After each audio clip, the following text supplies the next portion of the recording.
किस श्राप के कारण भीष्म पितामह को सोना पड़ा था बाणों की सैया पर। बात प्राचीन महाभारत काल की है। महाभारत के युद्ध में जो कुरुक्षेत्र के मैदान में हुआ था, जिसमें 18 अक्षौहिणी सेना मारी गई।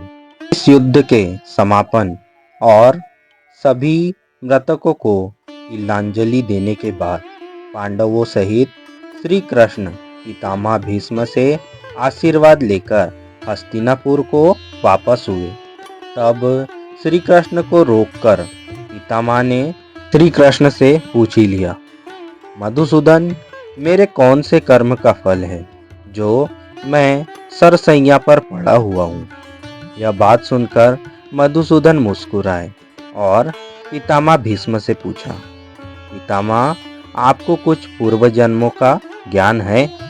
इस पर पितामह ने कहा, हाँ श्री कृष्ण, मुझे अपने 100 पूर्व जन्मों का ज्ञान है कि मैंने किसी व्यक्ति का कभी अहित नहीं किया।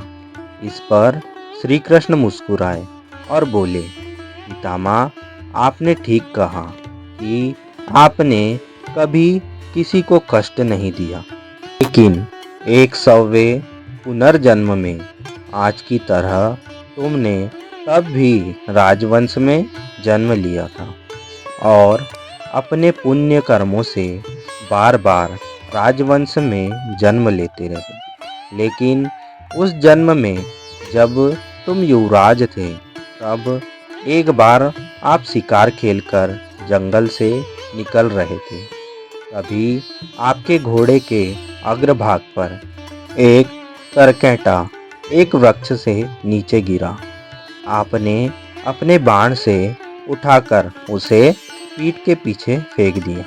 समय वह बेर के पेड़ पर जाकर गिरा और बेर के कांटे उसकी पीठ में धंस गए, क्योंकि पीठ के बल ही जाकर गिरा था। करकेटा जितना निकलने की कोशिश करता रहा, उतना ही कांटे उसकी पीठ में चुभते जाते और इस प्रकार करकेटा 18 दिन तक जीवित रहा और यही ईश्वर से प्रार्थना करता रहा, हे युवराज, जिस तरह से मैं तड़प तड़प कर मृत्यु को प्राप्त हो रहा हूँ, ठीक इसी प्रकार तुम भी होना।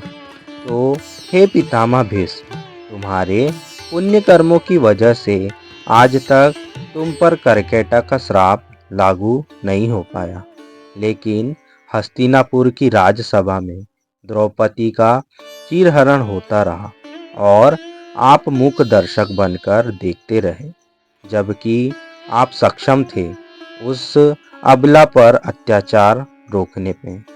लेकिन आपने दुर्योधन और दुशासन को नहीं रोका।